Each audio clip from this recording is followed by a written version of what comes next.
ముఖ్యమంత్రి గారు నేను అడుగుతున్నా, ఆల్రెడీ పైసలు శాంక్షన్ అయిన ప్రాజెక్ట్, టెండర్ అయిపోయిన ప్రాజెక్టు, కాంట్రాక్టర్ మొదలైపోయిన ప్రాజెక్టు పనిని క్యాన్సిల్ ఎవరైనా చేస్తారా అని అడుగుతున్నా.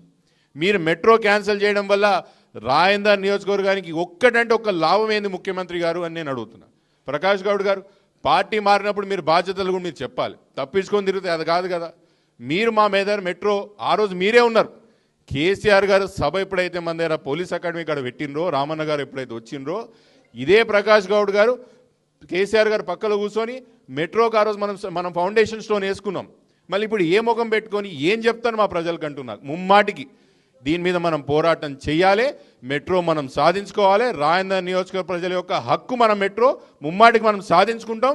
వీళ్ళు ముక్కు పిండి వీళ్ళు ఎట్లా శాంక్షన్ చేయరో, ఎట్లా మన మెట్రో మనకి చూసుకుందాం. లేకపోతే ముమ్మాటికి గవర్నమెంట్ ఎవరిది వస్తుంది? నెక్స్ట్ మన గవర్నమెంట్ వస్తుంది.